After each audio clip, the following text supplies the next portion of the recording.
Hi there, everybody. It's Rob here from Trinity Streetsville. Here at Trinity, we're just a group of ordinary people learning to follow Jesus in our own day. Hey, Tom Petty was right. The waiting is the hardest part. Nobody likes to be on hold or be left on red, especially when we're waiting for an answer from God. So what do we do in the waiting times? Well, today we're going to discover that the waiting time doesn't need to be a wasted time. And as we're waiting on an answer from God, God can do all sorts of good stuff in our lives. So stay tuned and let's learn more together. Sorry guys, I'm just on hold for a minute. If you can just hold on 1 second. I'm just trying to get through. Oh, getting through. I'm getting through now. Okay. Yeah. All of our representatives are currently busy. Please stay on the line, and your call will be answered by the next available representative. The estimated hold time is currently less than 96 minutes. You are currently caller number 32, waiting to speak with a representative. Thank you for your patience. Oh, jeez. Well, that's not going to work. I was just trying to get through to tech support, try to figure out how to get all these cat videos off my phone. It's so embarrassing. It's very frustrating, isn't it, when you are left on hold? I mean, not only is it just like you're waiting and waiting, but there's that music. It's like torture. It's like drives you crazy. And then, of course, the voice comes on. We are currently experiencing a higher than normal call volume. Please stay on the line, right? Nobody likes to be left on hold. It sucks. And as well, nobody likes to be left on red. Now, I'm not sure if you know what this means, but in today's world of text messaging, when you're left on red, it means you've sent a message to somebody, and you know that they have read the message because it says right there that they have read the message. And yet, for some reason, they have not responded. And that can be really frustrating. Maybe you've messaged a friend or a family member, but maybe it was like a crush and you're like waiting to hear back. But when all you see is red, then it kind of says, I see you there, but I don't value you enough. I don't value our relationship enough to actually get back to you, right? Being left on red is like being marooned on a desert island. You just feel so isolated and you don't. By the way, if you ever find yourself on red, do not send this message. Hey, you left me on red, because then they'll just read that and they'll leave you on red again. So don't do that. But then now the latest one that has come up is this. Apple, in one of its recent iPhone updates, started putting up this new thing that they call a typing awareness indicator. It's that little bubble that pops up with the 3 dots in it. And you can call it what you want, but I think most people call those anxiety dots, right? Because when you see those things, what is it saying to you? It's saying, okay, somebody is writing me a message now. But I don't know what it is. I don't know when it's going to come through. Is it a good thing? Is it a bad thing? Are they saying yes? Are they saying no? I don't know. You just have to wait. You have to wait till something happens. And it's really, really frustrating when all of a sudden, bloop, it comes up and they're typing something and then bloop, it goes away. And now they're not typing. And then bloop, it comes up. Oh, now they're typing something again and bloop, now it's gone again. And then finally, bloop, it comes up and you're like, okay, it's been up for a good long time. They're going to have something really deep, something really meaningful to say. And then finally, when you get the message, it just says something like, that's cool, right? Or something like that. It's such a letdown. Actually, there's a professor who's kind of studied the anxiety that these things kind of produce in our lives. And he says that typing awareness indicator on the iPhone conveys that, something is being done, but you don't know what. It won't say what's being done. And that is exactly how some of us may feel in our relationship with God. It can feel like God leaves us on hold, or God leaves us on red, or God leaves us on the edge waiting for a response. And that can be really, really hard, especially if you've got a pressing, burning question or a real big problem in your life. And you're like, God, I really need you. God, would you please pick up? But it's just like being left on hold. Sometimes God makes us feel like we're wasting our time. It's like being left on red. It can make us feel like God doesn't value our relationship. And it can make us feel anxious, just like those 3 little dots when God never gets back to us. God, please, God, I need your help. Please hold for the next available operator or whatever. Or God, is my treatment working? Am I going to be okay? Your call is important to us. Please stay on the line. Or God, does she like me? Will she like me back? Will I have a job next week? God, what will the lab results say? Oh, please continue to hold. Your call will be answered in priority sequence. Waiting on God is infuriating sometimes. But then you come across other people, and you might know one of these people, and they're also waiting for an answer from God. But this is what they say. They just say, oh, you know what? It's okay. I'm just waiting on the Lord. I'm just waiting on the Lord. What is, when you hear someone say that to you, your first instinct is to deck them, right? Because you're like a ball of nerves and you're really anxious, and here they are. They make you feel so unspiritual. Because why? Because, they're just waiting on the Lord. It's going to be okay. Waiting on the Lord. And it's almost become a cliche to say this. What does it even mean to say, I'm waiting on the Lord? You're waiting on the Lord? Yes, I'm waiting on the Lord. Now, as cliche and as frustrating as it could be, there's actually something to this statement. Waiting on the Lord. That is a theme that comes up again and again throughout the Bible. So what does it mean to wait on the Lord? What does it mean to wait for God? Well, there's no better place to turn than the book of Habakkuk. It's as good a place as any to find an answer to this question about waiting. See, last week, we began this teaching series, which was called The Struggle is Real. And we're looking at the book of Habakkuk. And Habakkuk was a man who lived in really dark and difficult times. We studied this last week, right? He cried out to God, God, why is there so much evil around me? God, why do you tolerate such injustice and wrongdoing? And he complained about the evil and suffering in his world. But God's response to Habakkuk was not good.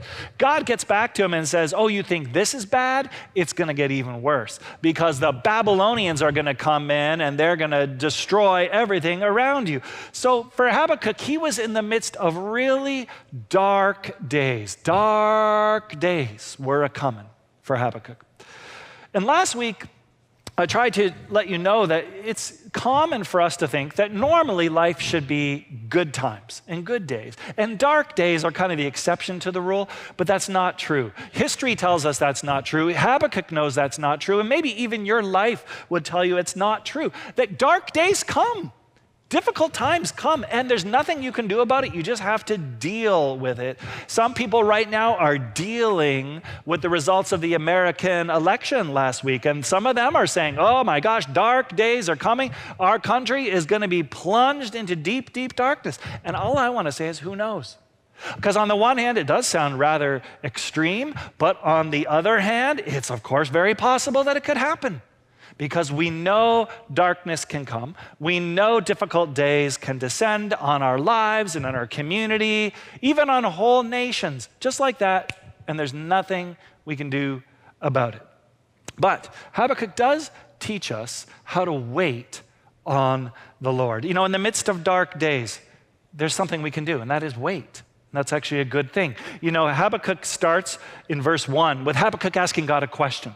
Then in verse 5, God gives his first response. Then in verse 12, Habakkuk asks his second question. And then nothing. Silence. No answer from God. Habakkuk is waiting. He's waiting. He's waiting. The beginning of chapter 2 has Habakkuk waiting for an answer from God. But what we learn from this is that waiting time is not wasted time. One of the most important ways that we can face dark days is by learning how to wait on God. And so today, if you're waiting for something, you're waiting for a change, you're waiting for a relationship to get better, you're waiting for a job, you're waiting for healing, whatever you're waiting for, please don't panic, okay? Because with God, the waiting time is not just a waste of time. The waiting time actually allows some space for really important things to happen in your life. I've made some little sermon notes that you should have got. I would advise you to follow along because we need to learn how to make the most of waiting times in our lives. Here's the first thing, and that is that waiting allows us the opportunity to give up control. Because you see, when we're waiting, our instinct is almost always to take control, right? We don't like feeling out of control. When there's nothing happening, it feels like weakness in our lives. And so what we want to do is we want to do something. We got to start something. We got to get control back. But actually, waiting times give us an opportunity to do the exact opposite thing. And that is to not take control, but to release control. God tells Habakkuk, this is really important to kind of understand what's happening here. God tells Habakkuk that in answer to his prayer, a vision is coming in a future time. But actually, the Hebrew word for future time is better translated at an appointed time, meaning God has appointed a time when he's going to answer Habakkuk. God has a plan. Habakkuk doesn't know what that plan is. Habakkuk doesn't know the timing of that plan, but God is in control of that time. He has an appointed time, and Habakkuk's not in control, but God is. And then God says, it will certainly come, and then he repeats himself, it will not delay. That is, again, a little thing that in the Hebrew literature, it's called a double affirmation, when you say the same thing twice in different words, and that's just to reinforce that this is a promise God is going to keep. God's plan is going to unfold according to his timing and according to his plan. It's not your plan. You can't control this. This is in God's control. And so in waiting times, what we can do is just not try to get the control back, but to surrender the control to God, trusting he's got an answer. And he's got a timing, and it'll all sort itself out when the time is right. I know that lots of us have tried to give up control to God from time to time. We've gotten down on our knees and we said, God, I got this problem. I give it to you. I surrender it to you. God, you take control. The problem is then we get up from our knees and then we immediately go to our friend and we say, I have this awful problem going on in my life. I don't know what to do. I'm freaking out about it. And that, of course, means you haven't really given up control. You're still trying to be in control. So I want to say, whatever you're struggling with today, whether it's a national disaster that you see looming or just a family squabble, and it seems like God has got you on hold, on red. It's just you're waiting. Don't waste the waiting time. Surrender things to God. Surrender to God's timing, because his purpose will come to pass and it'll be worth the wait. You wait and see. Waiting allows us the chance to give up control to God. That is the very first thing. That's number one. But secondly, waiting also allows us to grow our character. Now, I know that not many of us walk around saying things like this. Oh, I'm so glad I'm going through a difficult time. I'm so glad I'm struggling. I'm so glad for these dark days because it gives me such an opportunity to grow and to become more like the kind of person God wants me to be. Bring on the difficulty. I want to grow. That's not how a lot of us think. More often than not, when difficult times come, it turns us into anxious people and bitter people, not better people. But it doesn't have to be that way. Waiting times can be times of transformation and character formation if we meet our troubles with trust. And if we meet our problems with patience, then man, oh man, God can do some real transformation in your life. The Apostle Paul knew this. He had been through all sorts of dark times, difficult times, beatings, floggings, stonings, shipwrecks, hunger, thirst, betrayal, opposition, weakness, illness. All these things could have turned him into the most bitter person you would ever want to meet, that you wouldn't want to meet. And yet, that's not what happened to him. Why? Because Paul would later write that he glories in his suffering because he knows that suffering produces perseverance, and perseverance produces character, and character produces hope. It is true that pressure can crush you if you let it, but pressure can also turn a lump of coal into a diamond. Pressure can destroy your spiritual life, or pressure can give you a better spiritual life than you ever had before. A good example of this is in the book of Job. Job lost everything. He lost his family, he lost his wealth, he lost his health. And like Habakkuk, he was bitter about it and angry, and he complained to God, but he waited and he waited and he waited for answers until Job was able to say, God knows where this is going. And when he tests me like this, I will come out pure as gold. This is the lesson. This is the lesson we have to learn time and time again, that it's often through hardship that spiritual growth comes. Helen Keller once said that character can't be developed in ease and quiet. Only through the experience of trial and suffering can the soul be strengthened. So, again, waiting time is never wasted time. First of all, we have to use that time to give up control. Secondly, it gives us a chance to grow our character. Thirdly, waiting time allows us to gain a new perspective. You see, at first, when Habakkuk is faced with his problems, all he can see is his problems. That's his perspective. He couldn't see anything else. God was going to bring in the Babylonians, this group of people who were even worse than Israel, to teach Israel a lesson. He couldn't understand that, couldn't get his head around that. It made no sense. But then he changes his perspective. This is a great line from what we just read. He says, I will climb up to my watchtower. Now, when Mandy read it, it said, I will climb up to the ramparts. But another way to translate is a watchtower. And I will look and I will see what God will say to me. Now, what is a watchtower for? Why did ancient cities build watchtowers? It was so you could get up there and you could see what was coming. If you're on the ground, all you can see is what's directly in front of you. But a tower gives you a different perspective. It gives you a wider view. It gives you a grander view. You can see everything. And the higher the tower, the more you can see. Oh, you can see some visitors are coming. Oh, you can see the bad weather is coming. You can see that the enemy is coming. You can see that the cavalry is coming. You can see that the sun is rising, or whatever the case may be. I just want to say that whatever difficulties you are going through, and all you can see is the problems that are coming at you, maybe what you need to do is get above your problems and look to God.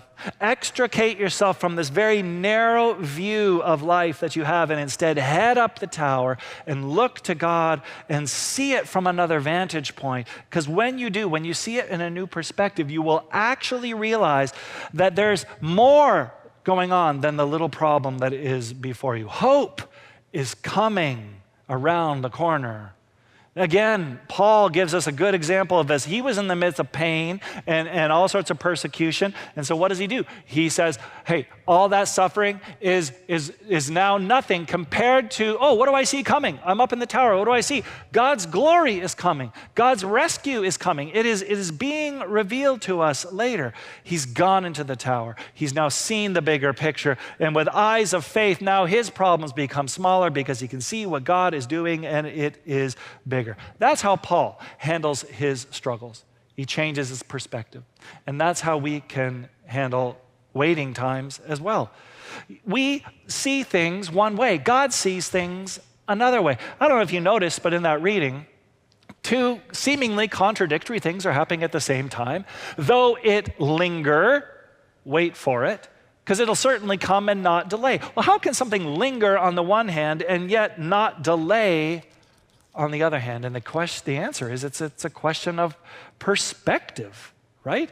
God sees things different than we do. With God, a day is 1,000 years, the Bible says, and 1,000 years is like one day. So all that to say, again, when you are waiting, you've got an opportunity to do something. You've got an opportunity to gain God's perspective on your problems.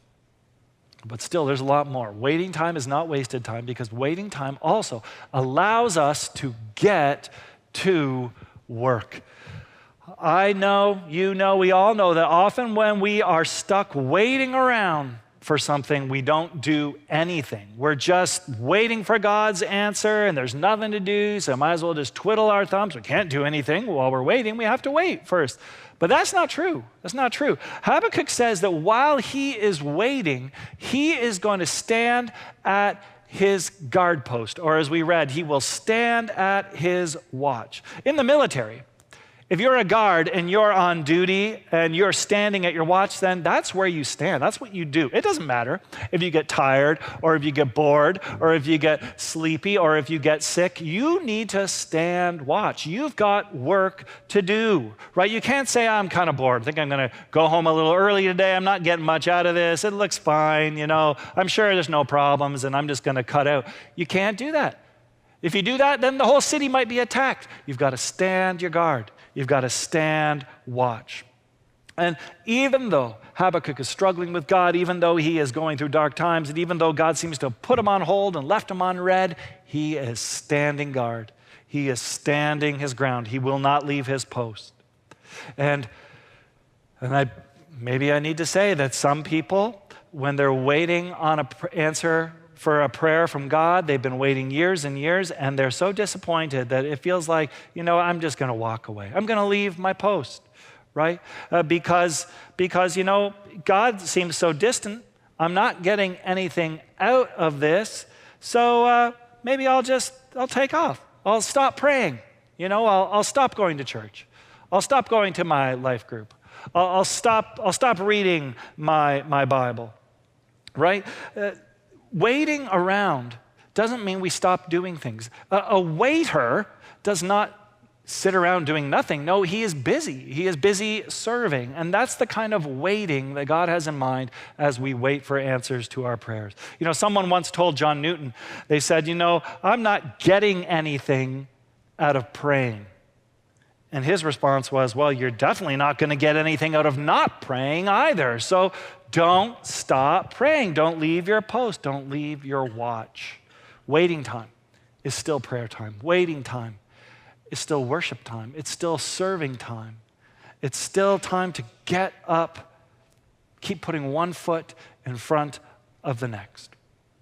So waiting says, you know, it's a time for us to give up control. It's a time for us to grow in our character. It's a time for us to gain a new perspective. And it's a time for us to get to work. But finally, there's something you can only do in difficult times, something you can only do in dark times, and that is to gauge your motives. Because there is a big difference between waiting on God to solve all your problems and just waiting on God. There's a big difference between waiting on God to make things better or just waiting on God himself. Let's just go back to the book of Job, for example, because Job and Habakkuk actually have a lot in common. But at the beginning of the book of Job, Satan comes to God and says, hey, Job doesn't really love you. The only reason Job serves you is because you're so good to him. You give him all these great things. He doesn't really love you. In fact, what would happen if you took away his money? What would happen if you took away his health? What would happen if you took away his family? Then you'd actually see God, what his real motives were, and you'll see that he wasn't waiting on you. He was just waiting on the stuff that you give him, right? And during times of waiting, we too have an opportunity to gauge our motives.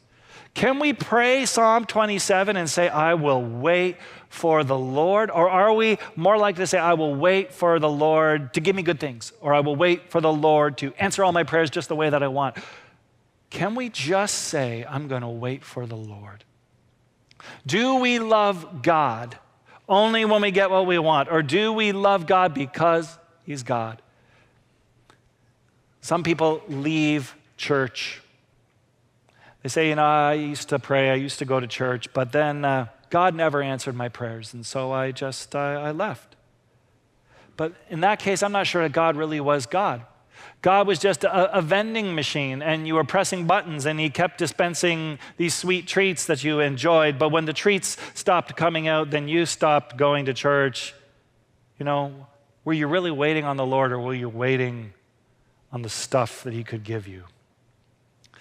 The only time in your life that you can really find out an answer to that question is when you're going through trouble. It's only in the dark days that you have the opportunity to see why you got into this relationship with God in the first place. Because only then will you have the opportunity to love God when there's no benefit to you at all. Can you still love him then? Waiting times give us the chance to find out whether we follow God to serve him or to get God to serve us. You know, Tom Petty was totally right. The waiting is the hardest part. Whatever it is you're waiting for, it sucks to be on hold. It sucks to be on red. It's horrible to be on edge, waiting to see if God's going to get back to you.